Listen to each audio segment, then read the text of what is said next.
You're watching KLTX, Channel 15, serving the city of Lufkin.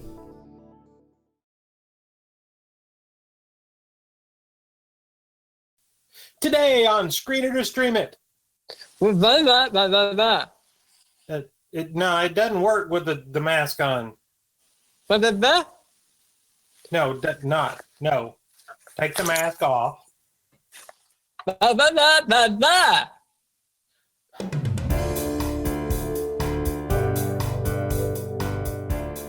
All right, today we are doing a special quarantine social distance episode because, hey, that's the sign of the times. We're going to talk our top 10 favorite quarantine movies, or however many we can get through. So I was thinking it'd be fun to just do our countdown of movies that are, where the survival strategy is something involving, isolation or quarantine, and it may or may not succeed depending on the story. So what do you have for a quarantine movie? Well, so my list didn't necessarily... There were things that reminded me of things we're going through right now in this quarantine. So they're not necessarily movies about being quarantined or an outbreak or anything like that. But saying that, my number 5 movie is Outbreak. And when I made my list, I actually went through and looked and made sure they were streaming, because if you're like a lot of us, you're stuck at home and, can't get to the theater to watch something. And so maybe if we have time at the end, I'll actually kind of go over my honorable mentions, because there were some I wanted to include that didn't because you can't watch them. But Outbreak is on Netflix right now, and it is, the word says it all, right? It is a movie about this pandemic that's starting to happen, and they've got this team of scientists and they're trying to put an end to it. It's very close to what we have now. It came out in like 1995, I believe. It's on Netflix, so you can go watch it right now if you have a Netflix. Stars Dustin Hoffman, Rene Russo, Morgan Freeman, Kevin Spacey, Cuba Gooding Jr., Donald Sutherland, Patrick Dempsey. Like, it is an all-star cast. It surprisingly wasn't rated that high, but I really enjoyed this movie when it came out. It's a good kind of action-adventure-y, drama-y thing where they're trying to put an end to this outbreak in a small town before it becomes the worldwide pandemic that it is. And I thought, if we're talking about quarantines and outbreaks, there's nothing that matches better than Outbreak. The only reason it's number 5 on my list is it is a little too, right on the nose. Well, if we're, I can see that all makes sense. So I kind of have any zombie movie, like any zombie movie, or 2 of those. But I'm going to throw just one. Of course, it's a series, and it's well known. You've probably already seen it, but The Walking Dead.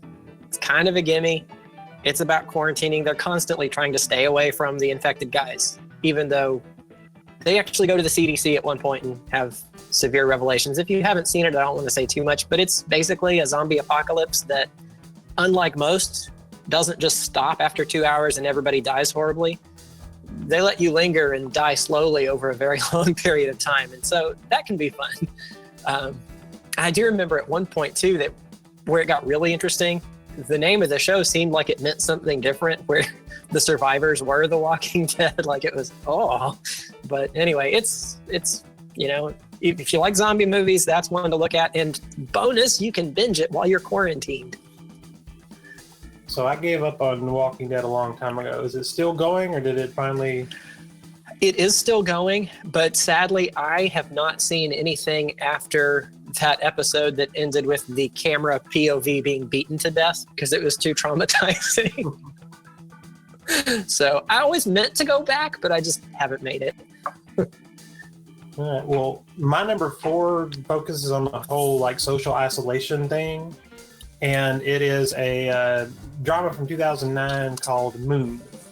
It's a smaller film, but it's by Duncan Jones, stars Sam Rockwell, and only Sam Rockwell. And if you want to talk social isolation, he's on a moon base by himself. And I believe it was like a 3-year stint working in this production facility on the moon. And it's one of those, kind of like The Walking Dead. I don't want to say too much because it's really spoilery, but but weird things start to happen, and everything is not what it seems. And he's going slightly crazy because it's right at the end of his stint, which is like 3 years. He's been on the moon in a base by himself, going through daily work, and there's kind of a robot or AI intelligence in the base that he can interact with, kind of HAL 9000-ish, but not quite evil like HAL was. But it was a really, really good movie, and it's a really good movie if you are a movie file. It's a smaller, lower budget movie, and it definitely has that feel of kind of an independent film, even though I don't think it was. But it's a really great movie, and yeah, if you're feeling socially isolated, it'll make you feel better because he was really socially isolated. So, did it make you feel socially isolated, kind of like I Am Mother? Because you had a similar setup as far as that girl was alone with the robot in the human facility or whatever. I never got the feeling of social isolation until she got older, because she had Mother with her, and they were always together and interacting, and she never seemed to suffer from, it's just Mother, until she got older and kind of realized, hey, there are other things out there. And I think Sam Rockwell and Moon, he knows there's other things out there, and I guess that weighs on you more. I mean, if you've been at home all the time and you didn't know there was, restaurants out there waiting on you, it probably wouldn't be as bad. But I could see that. Some chips and salsa, Josh. Sorry. I am going on a completely random tangent for my number 4. And I'm going a little bit back in time to the mid-50s with Tony Curtis and No Room for the Groom, which I found on accident one day. I was looking for something else. And essentially, this guy meets this girl, and they have that love at first sight thing, and they get married, and then he gets the chicken pox, like the worst case the doctor has ever seen. And so they don't get to complete the marriage nuptials. Anyway, she nurses him back to health, and they make it home. And then her family, who doesn't want the guy, and I don't remember if there was an inheritance or what it was they were trying to keep him away from. So then they're trying to keep him away from the bride the whole time. And it's a comedy of situation where they keep finding ways to keep them apart. And if nothing else, and that's like a quarantine kind of, different kind of quarantine. If nothing else though, it's a fun diversion while you're, stuck at home. I found it on YouTube. The whole movie was on YouTube, and then I actually bought it. You can get it on DVD, so you can order it if you don't like the pirate stuff. You said 50s? Yeah, 1956, I think. I'd have to look that up to be sure. Yeah, I don't think I've ever seen that one. It's fun. My third movie, my number 3 movie, is definitely the lightest one on my list, and that's going to be Shaun of the Dead. We're talking about we got a zombie movie, but it's basically a dark comedy. It's not really a horror movie. It's one of those you should have seen by now. It's a Simon Pegg and Nick Frost, and there's a whole series. I think there's 3 or 4 of the movies that Edgar Wright did. And it's on Starz, so you got to have a subscription to Starz, and I didn't find it anywhere else. But I mean, if you got Starz or want it, I'm sure it's for rent somewhere. But if you've never seen Shaun of the Dead, it really is a great send-up of horror movies, the zombie movies. Simon Pegg plays this guy, and he's basically just living a mundane life, and it is a boring, very mundane existence that he is perfectly happy with. It is not like he's caught in the drudgery. He goes to the same pub every evening. He plays video games with his friend every day, and he does nothing exciting. And everyone else in his life, except for Nick Frost, his best friend, is like, you need to be doing something with your life. And he's like, I am. I'm playing video games. I'm drinking at the pub. Everything's great. His girlfriend wants to take her out and do stuff, and he just wants to go to the local pub. And of course, then the zombie apocalypse happens, and then what do you do? And he kind of unwittingly becomes the hero of the story, and he works his way through, zombie movie tropes. And it is a dark comedy because it's zombies and they are attacking people, but even the people that get attacked is, usually hilarious. There's a little bit of action in it, but it's really funny. It's really the one that started the Hot Fuzz and at World's End, and not at World's End. What was the one where they went to all the pubs? I think it was at the World's End, and I think the name of the pub was the World's End. Okay, and this is definitely my favorite one, and I definitely think the best one is the first one of that series. And like I said, it is available on Stars. Probably you can rent it from somewhere else. Even though it's not a horror movie, I do believe this is like an iconic zombie movie. And if you haven't seen it yet, like this is a definitely have to. And I love it. And like I said, it's on the lighter side. So if you're feeling kind of beaten down and like, man, I don't want a zombie horror, and I don't want, Outbreak where it's, oh, we're all gonna die if we don't stop this, and it's a little too, right on the button for you, then Shaun of the Dead is good.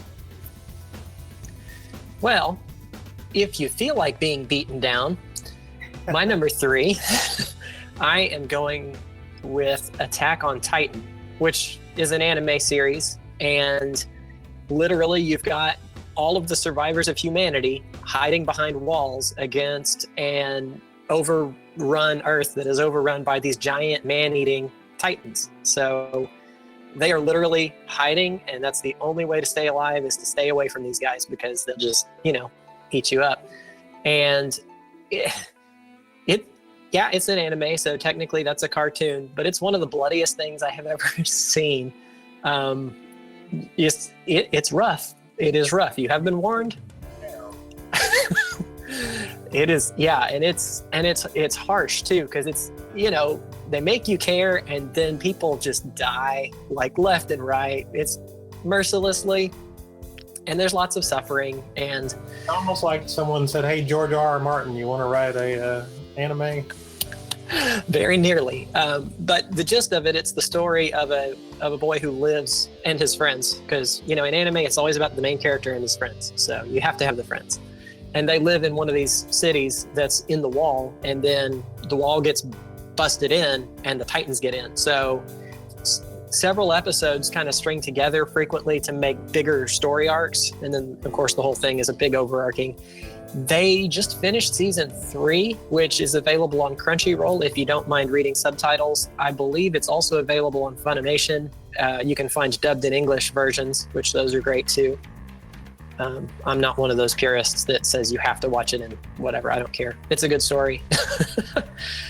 But anyway. Yeah, do that. And like, oh, you must watch it in Japanese. But yeah, I get lazier in my older age and like, just give it to me in the most palatable way possible. Yep. Oh, palatable. Attack on Titan.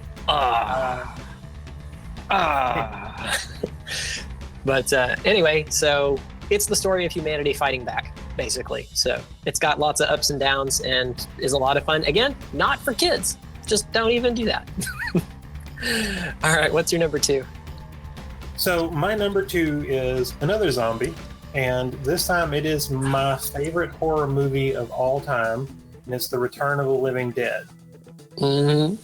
And this is available. It's available on Amazon Prime and Tubi TV for free. You can watch it right now if you have either one of those. It stars absolutely no one you would have heard of, which is great in the way horror movies should be. The one exception, Trash, who's played by Linnea Quigley, who's like a scream queen from, a bygone era. But if you're a horror movie fan, you might have heard of her. But if you're a horror movie fan, you should have seen this movie. This literally is my favorite horror movie, and I believe it's one of the best pieces of horror movie filmmaking. It is everything I want from a horror movie. It's everything I want from a zombie movie. It's at the same time funny, and it's scary, and it's dramatic, and it's gross, and it's violent, and it's terrifying, and it has jump scares, but it also has the psychological scares. And it's so high on my list, not just because it's my favorite horror movie, but as far as the quarantine thing, it's about this group of teenagers. One of them is, or maybe they're early 20s-ish, but somewhere around that age. One of them has got a job, and he's working at a medical supply warehouse. And it's in it's on a building, but it's in a little alcove. And there are 3 places in this alcove. There's a medical supply house, a graveyard, and then a crematorium. funeral home next door. And they're punk rockers. It's very 80s, so if you like Stranger Things and like the aesthetic and stuff, it has totally that. There's mohawks and whole thing. So the teenagers are like, hey, we're gonna go pick up Freddie. He's when he gets off work, and we'll go hang out and go do something fun. So they decide to go to the graveyard and just hang out until Freddie gets off work. Unbeknownst to them, Freddie and his buddy who's at work managed to accidentally crack open one of these containers that is supposed to be the original zombies from Night of the Living Dead, even though it's not exactly the same franchise, so they can't use the names in there. And this gas escapes. It gases both of them, and as the gas begins to permeate and spread, dead things become not dead things anymore. And that's really bad when you have a medical supply warehouse. So there's all kinds of creepy stuff, from cadavers to there's a half dog, a split dog that they use for like medical displays. And then of course there's the graveyard next door, and then the crematorium. And they basically, you've got the teenagers, and there's 3 or 4 guys working in these businesses, and they cannot get out of this little alcove because there are zombies everywhere. And these are not the slow zombies. These are jump at you, eat you, smart. These are the brain zombies. So if you've ever seen the memes and things with brains, like these, that's where this came from. Send more cops. This is a great movie. I just love it. I'm gonna have to go watch it again when we get done here. It's so much fun. It's so scary. It is so traumatizing. It is so gross. It is so rated R. And if you want to talk about just like biting your nails, edge of your seat, the gotta get out of here. How on earth are we going to get out of here? And that's pretty much what the movie is about. And I cannot recommend it enough. And like I said, it's on Prime and Tubi TV. So if you have either one of those, it's free. Go watch it. Yeah, you showed me that one actually. I had not seen it before then, so it's a lot of fun, and everything you described to a T. It is all that and maybe more. The wet zombie, the like gooey, the beautiful makeup effects. Like I just cannot say enough high praise about this movie. The music, of course, I love 80s, so that helps. But. Yeah, and you get the punk rockers, and it is nostalgic, but it's like the Mark I nostalgia, because they weren't trying to be nostalgic. It just is right. What it is. That was a reference of the day. It was 1985, I believe. So it's in the day. So it's not trying to pull on the nostalgia. It is nostalgia. Yeah.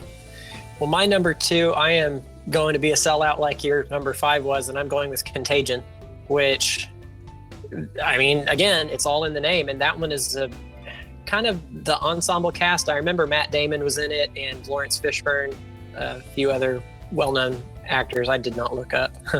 But it follows some CDC workers and some average people, and just kind of has this cutting back and forth of all the measures that are taken. And actually, it's eerily similar to what we're seeing right now. It's kind of, and I'm assuming because they probably, when they wrote it, researched the 1918 Spanish flu and other pandemics and saw what people have tried in the past and what worked, what doesn't. And well, we learned some things from history. So it felt less dramatic than most movies like that. I mean, it had its moments for sure, but it was more like the slow ride than like punchy moments of, oh, you're going to get the virus.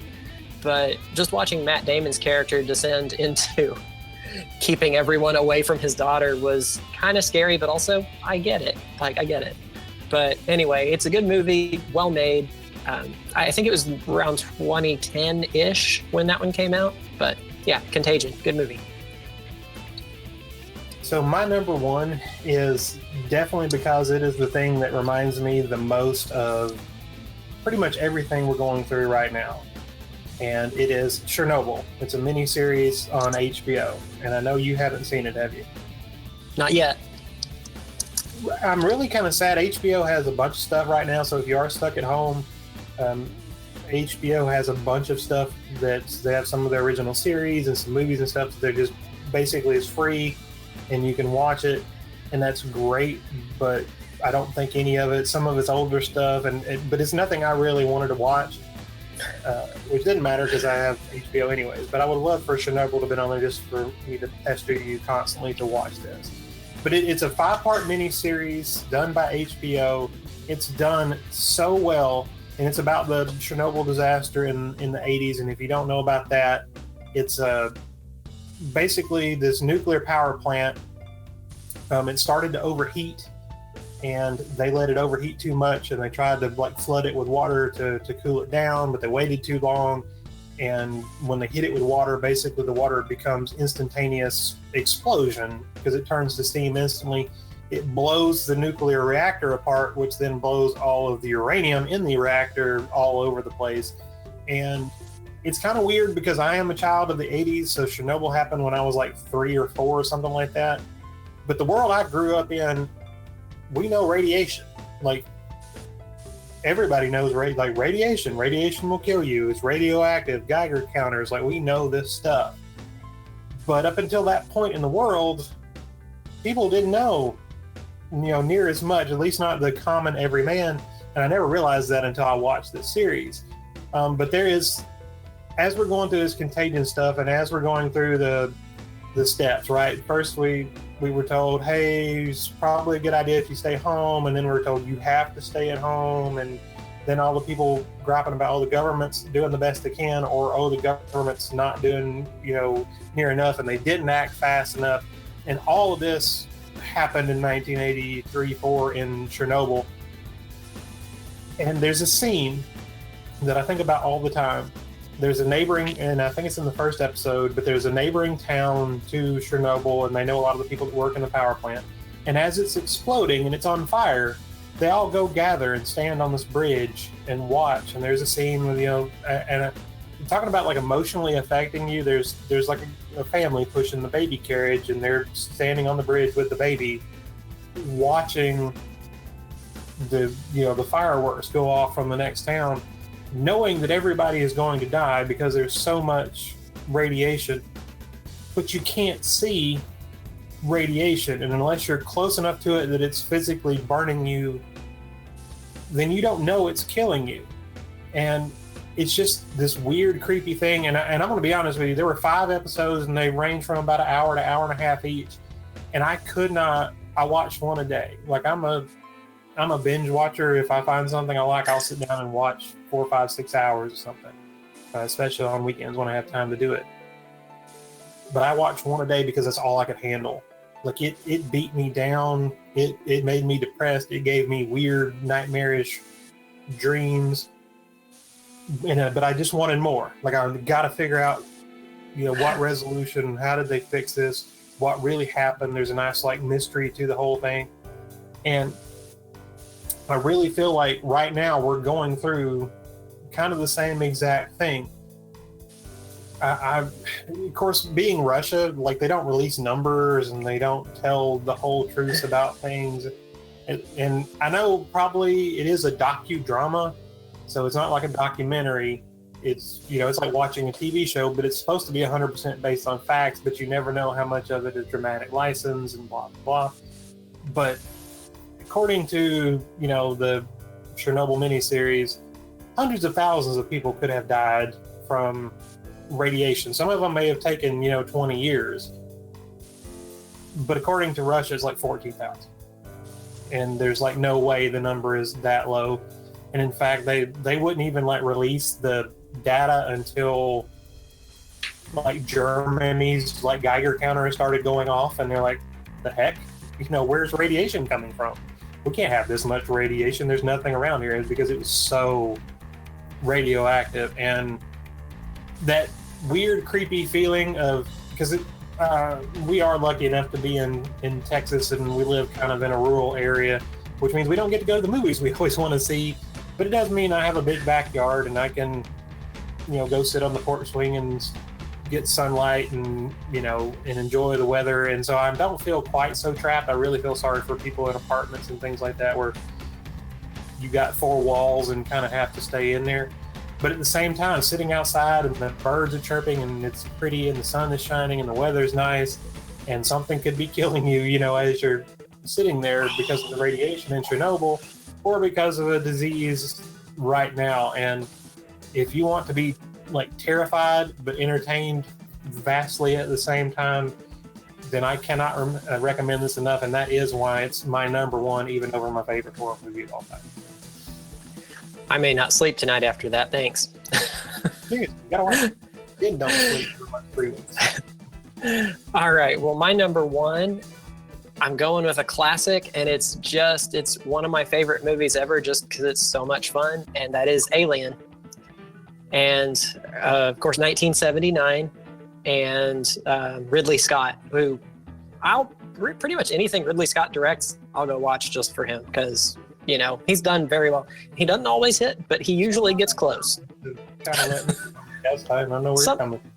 Sometimes, but this is one of the oldest movies of his that's on my radar. But it's a story about these space travelers, and they are kind of miners. So they basically go way out in the middle of nowhere in space, find, you know, expensive stuff, mine it, and bring it back to Earth. That's their whole mission. But they get a distress call, so they go land on this planet to find out what's the origin of this distress call. How can we help? And one of the crewmen, without giving away too much of the story, becomes infected. Something attaches itself to him, and so they have to try to get it off. Well, there is a very pivotal scene where they literally, it's like, no, we've got to get it off. And one of them says, no, you can't let him in. We'll all be exposed. But that's all our time. So you'll have to watch the movie for yourself. Thanks so much for watching Screen It or Stream It. Remember, don't take your kids to the movies on Tuesday nights because that's when we used to go.